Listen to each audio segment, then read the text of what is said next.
Hello, everybody. It's a wonderful Sunday morning, a wonderful time to serve the Lord. I hope you're having a good day today and everything is going well with you. Because several people have inquired about my health and what's been going on in my life for the last few months, I thought it would be a good thing today if I gave a sort of testimony about where I am today and how I am and what the prospect is for the future for me personally. I know many of you have been very concerned about my health, so this will be a little bit of a departure. In fact, it'll be a quite large departure from a traditional Sunday morning message. But I think in the interest of satisfying maybe the curiosity for some and genuine concern by others concerning my well-being, I thought maybe I'd take a few moments today and bring you an update. Everything began for me in this situation of health back in August of last year when I went for my annual physical examination. Everything in my examination was absolutely perfect. For a man of my age, extraordinarily well. I felt as vigorous physically and mentally and emotionally as I have at any time in my adult life, even back in the times of my 20s and my 30s. Extraordinary health. I only take one prescription pill a day. Nobody's ever heard of that for a man my age. And even that pill is questionable as to whether I even need it or not. But my personal physician said there was one problem, and that problem was that my PSA, which has to do with the prostate gland, was high. Normally, for the average man, there are some variations in opinion on this. It should never be generally considered to be accurate above 5.5. Mine was at 9.07. So that was high.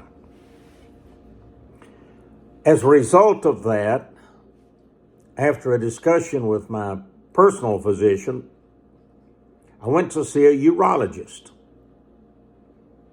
And he felt that it was probably nothing about which I should be very much concerned because, as you know, I'm sure, maybe you've heard, most men, if they be older, will die with prostate cancer, but not because of prostate cancer. So he wasn't really concerned. Nevertheless, he felt it might be a good idea for me to have a biopsy. Now, here enters the problem. I have an extreme form of von Willebrand's disease, which is a bleeder's disease. Now, von Willebrand's disease is rather common. Maybe even in some ways more common than another bleeder's disease, hemophilia. But mine is extreme. There are 3 stages to von Willebrand's disease in terms of severity. A rather mild form, some unusual bruising might occur. The second stage, maybe extra bleeding, nose bleeding, maybe when a tooth is pulled, something of that sort. And then third is severe bleeding. That third stage could be life-threatening. And there are several people in that. Now, one of my hematologists, and that's a man that specializes in bleeding and oncology, which is cancer, said that I was in a separate stage all to myself. I would have to be in a fourth stage. You'd never seen anybody bleed like me. In fact, when I was diagnosed, I was only 17 years of age, and this was before there was any medicines for clotting to help me at all. As a result of some exploratory surgery in my abdomen, get this, I bled 122 pints of blood in 8 days. They were putting blood into me, and as fast as it would go in, it was coming out. They kept giving me transfusions more and more and more to that unbelievably large number, simply because it became almost a research project to try to figure out what was going on, because they couldn't diagnose it. But ultimately became known as von Willebrand's disease. I have a very severe form of it. Since 1999, there has been developed a medication that if I need surgery or if I have traumatic bleeding as a result of an injury, they can give it to me and give it to me sufficiently that ultimately I will quit bleeding. It's extremely expensive. To give you an example, a few years ago I had to have a tooth pulled, and because they anticipated bleeding with the tooth being pulled, they gave me 4 doses of what is known as Humate P. That's the clotting factor. They gave me 4 doses of Humate P, and each dose has a price tag of $85,000, which I think is just short of being obscene. I don't think any kind of medicine that anybody must take in order to ensure they live should cost $85,000. So it costs, if you really want to stop and think about it, $340,000 for me to get a tooth pulled before the dentist got whatever he was going to be paid. But thank God for good insurance, that was covered.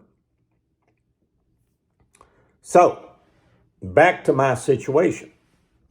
They had to do a biopsy because of the large PSA to determine whether or not I had prostate cancer. So they gave me the Humate P because there would be a certain amount of bleeding, because when they do a prostate biopsy,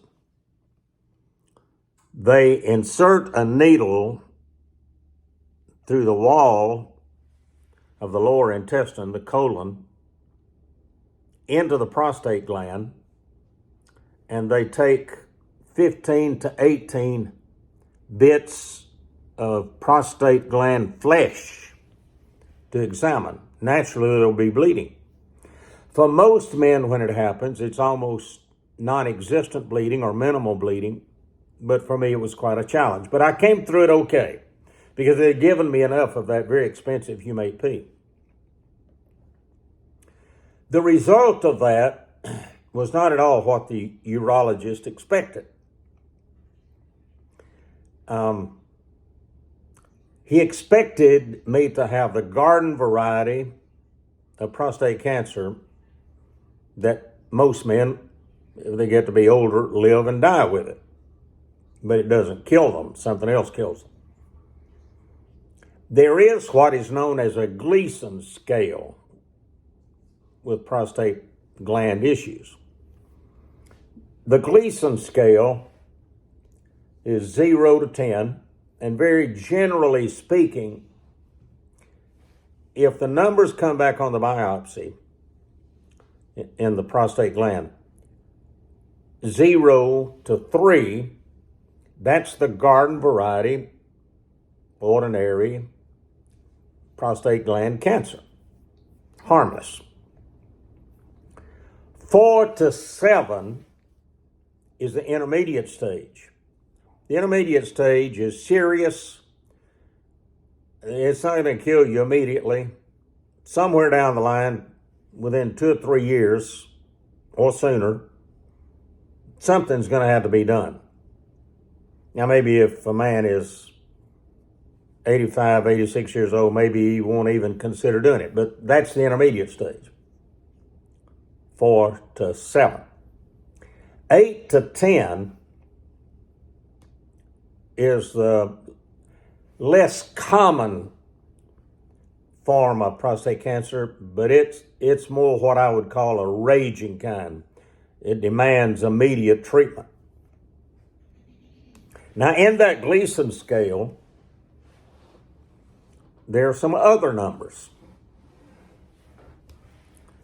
My number on the Gleason scale, the intermediate stage, remember, is 4 to 7. Mine was 7. And don't try to get me to try to explain this, because I don't know how to explain this. 3 plus 4 equals 7 on the Gleason scale is serious, but not too serious. But 4 plus 3 equals 7 on the Gleason scale is pretty serious. Now remember, 8 to 10 is really serious. But 4 plus 3 equals 7 is more serious than 3 plus 4. And I was a 4 plus 3 equals 7. So they began to do the testing to see if the cancer had advanced anywhere outside of the prostate gland. So they did a bone scan, none in the bone scan, none in the bloodstream. They did a lower abdomen, none in the abdomen, none in the lymph glands, and none in the lungs. So, apparently, it is all confined within the prostate gland, which is good. If you're going to have it, and in the intermediate stage, which is serious, and very, very serious if it's a 4 plus 3 equals 7 like I had, but it's not the raging kind that starts with 8. So apparently I'd gotten it before it had invaded my body. And the reason for that is this. Urologists and oncologists are divided in their opinion about when to use hormone shots. Hormone shots, basically for prostate cancer victims, is a shot that virtually neutralizes testosterone in a man. If that testosterone is neutralized, basically, it stops the cancer growth because the cancer feeds off the testosterone. But there are some very bad side effects. Fatigue, lack of energy. I'm told hot flashes, women are familiar with that, bad hot flashes. There can be such things as stomach enlargement, breast enlargement. The man can develop breast almost like a woman. There's some really pretty tough reactions. Not always, but commonly there are some bad side effects of hormone shots. And doctors are divided about it. Quite candidly, some doctors that I talked with insisted that I have the hormone shot to stop the growth, make sure they didn't get outside of the prostate gland. Well, because of my health situation, and particularly with the bleeding, I'm very reluctant to do anything much in the way of medical therapy or treatment or even the taking of medication unless I really do some personal research on it first. So I did some really big personal research because my urologist, all of them, said, now, you know, you're going to have to deal with it, but you've got 2 or 3 or 4 months. So I decided, okay, I'm going to take a while to make sure this thing is okay. Surgery, as a last remote possibility could have been done, but it was sort of off the table for me because of the bleeding. I didn't want to do that. So I landed upon proton therapy after talking with a good friend, Tom Bass, who had had proton therapy, which is not quite well known. There's only about 20 or 25 places in the United States that offer proton therapy, which is a form of radiation. And none in the none in the Evansville area, but there is probably one of the foremost ones, if not the premier one, in Jacksonville, Florida, associated with University of Florida Hospital. So after doing the research, I decided that's the route that I'm going to go. I'm going to go for the proton therapy. Now, when I began to do all the necessary prerequisites to be accepted by them for treatment, everything was fine. I did, as I mentioned a while ago, the scans, the tests to make sure all was well. But then they asked me for a Cologuard test. And I know some of you know what that is. Some of you may not know what it is. And basically what it is, you will get a kit, and that kit has a small cup in it. And the instructions are that you take some of your stool after a bowel movement and put that inside the kit and mail it back to the laboratory so that they can test it for various things, for various possibilities of really serious health problems, because that can be revealed in a Cologuard test. Now, 5 years ago, as a result of my insurance company requiring it, I had taken one, and it didn't have a good response. As a result of that, I had to have the first colonoscopy that I'd ever had. I never had a colonoscopy. So my hematologist at that time said to the people at the digestive center where it was to be done, if you go in there and you find any precancerous polyps, ordinarily with most people, you just go ahead and snip them and take them out. Don't do this with him because he'll bleed. Go in there and see if he has any. If he does, we'll load him down with Hum-8P, the clotting factor, and then go back in again, do another colonoscopy, and take him out. So they discovered that I did have 12 or 13 precancerous polyps.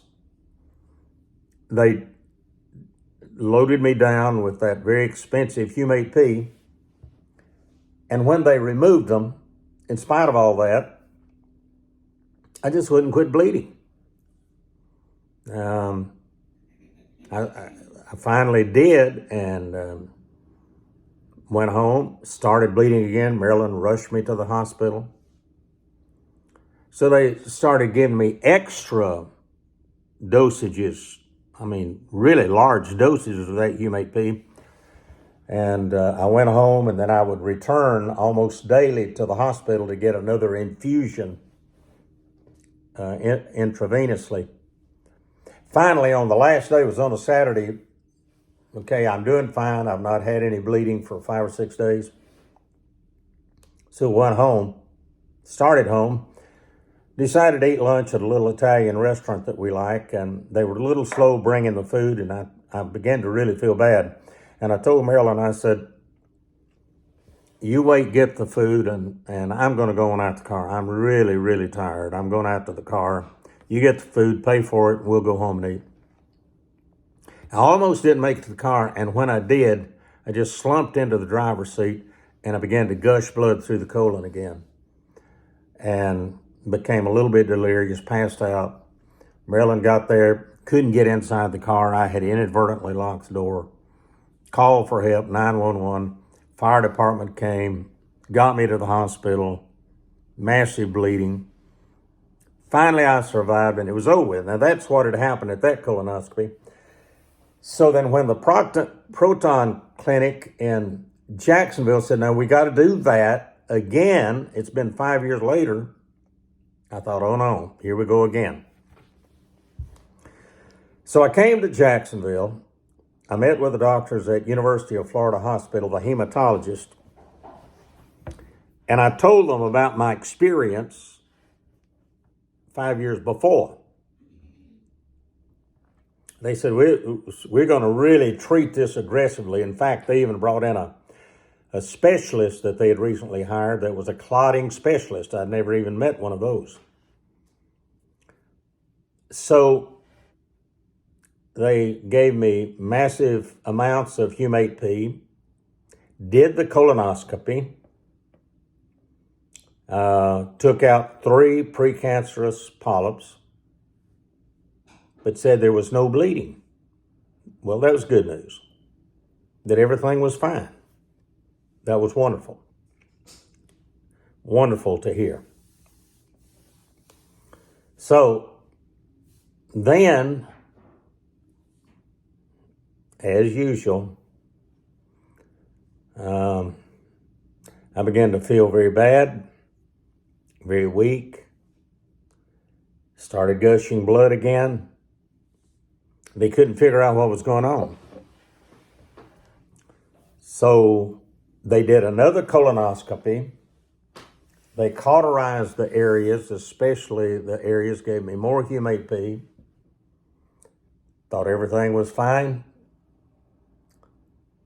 Started bleeding again. Second time, almost bled out twice.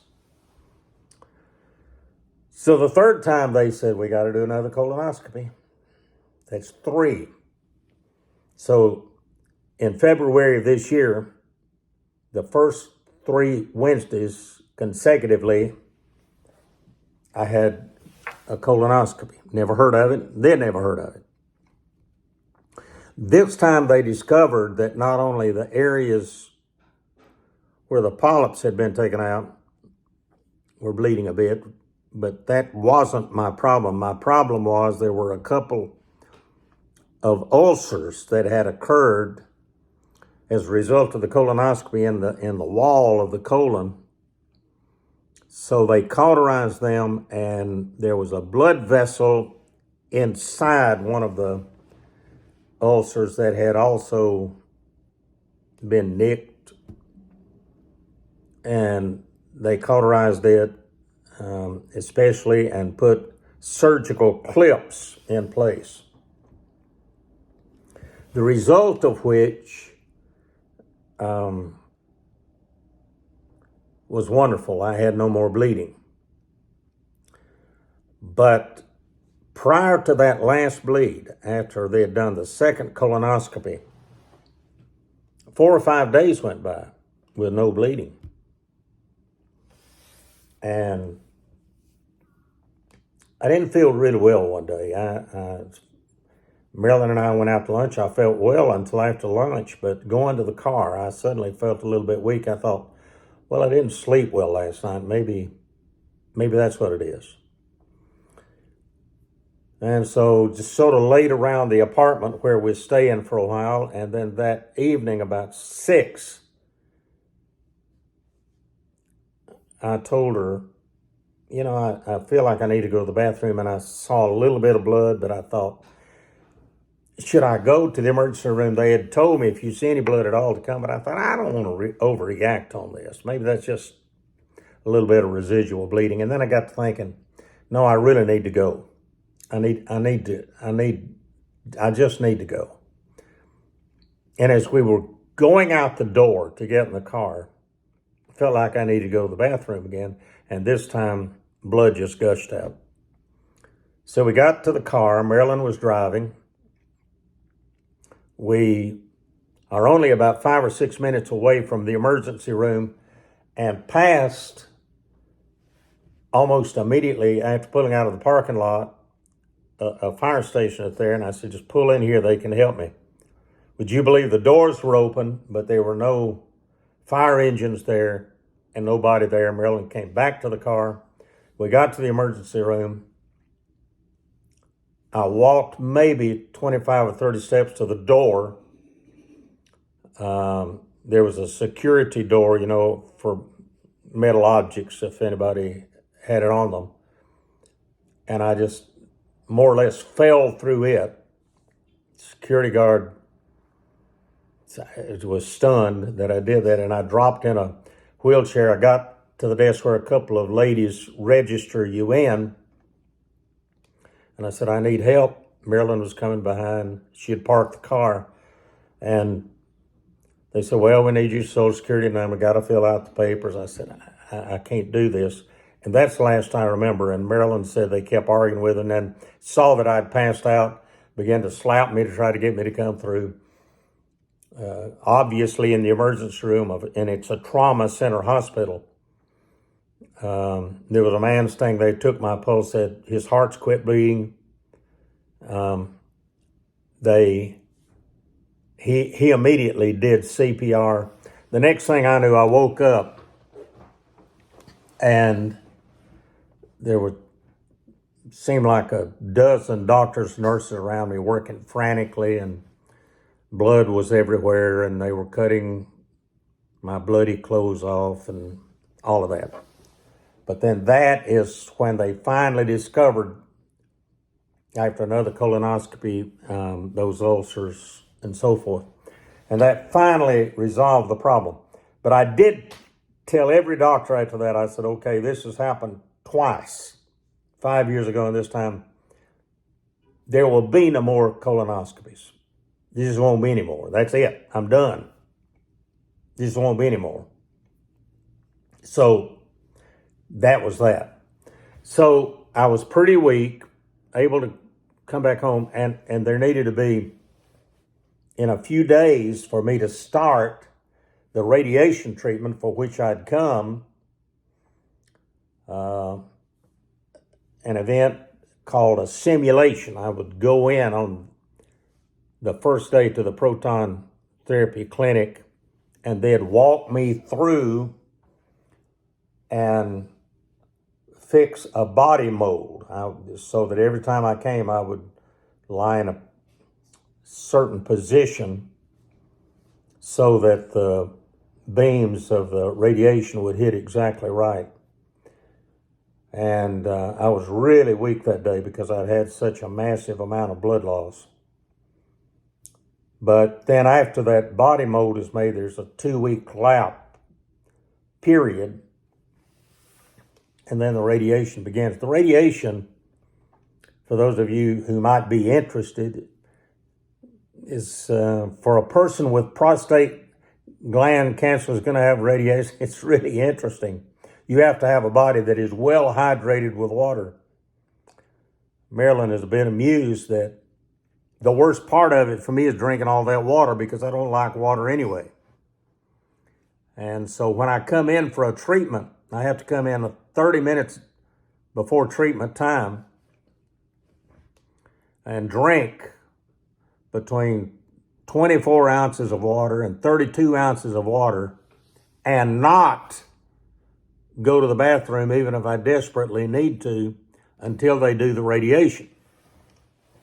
The radiation is not that difficult. You simply go and take off my clothes from my waist down. I can leave my shirt and so forth on. But take my underclothes and my pants off and boots and put on a hospital gown and go in and lie down on my back in that mold that they have for me. And then the radiation takes only about 5 minutes. And I get up, put my clothes back on, and leave until my treatment the next day. Now, I was scheduled for 41 treatments initially, which would be Monday through Friday, and then have Saturday and Sunday off. And then I would go out and ring the bell, which meant I was through. But a few days ago, they shortened it to 39 treatments, So as a result of that, as I speak with you today on this Lord's Day, tomorrow I will have a treatment, and Friday, then Tuesday, Wednesday, Thursday, and Friday will be my last radiation treatment, and I'll ring the bell. Now, people have all sorts of side effects from radiation. Probably the worst side effect is fatigue, radiation fatigue. I can't tell that I've had any. Some people have it really badly. I'm one of those rare blessed people that I haven't really had radiation fatigue. It can cause symptoms that are very similar to a urinary tract infection, which I've never had. Some of you perhaps have. That was almost unbearable. I wouldn't wish that on my worst enemy. And I had that for about 2 weeks. That's just tough. But thanks to a medication that you can buy at the drugstore called Azo that Marilyn told me about and the doctor told me about, I have made it through that. So I'm wonderfully blessed. In rare cases, radiation can cause bleeding, but I've had no bleeding at all, and I am thankful for that. So what have I learned from all of that? A couple of things. First of all, I've learned that there are many people like some of you watching me now that love me enough and love my ministry enough that you really prayed for me. You really did pray for me. For that, I'll be eternally grateful. That prayer does work. It really does work. I've learned something else. Romans 8:28 is true. For we know that all things work together for good to them that love God and are called according to his purpose. A blessing for me being in Jacksonville is that Sun Baptist Church is gracious enough to let me preach there every Lord's Day if I felt like it. Now, in the beginning, there were a couple of Sundays I didn't feel like it, but to preach there. And I am thankful for that. More than that, I knew the entire time that I was going to live and not die. I knew that. Because in my heart of hearts, I knew that God had a work for me that transcended the problems that I was having. Nevertheless, it did give me a renewed sense of compassion and sympathy for people who suffer, especially perhaps some of you. That's sort of a recap, maybe more in detail than you really wanted, but it'll help you to understand the journey that I've been taking over the last several months since August of last year.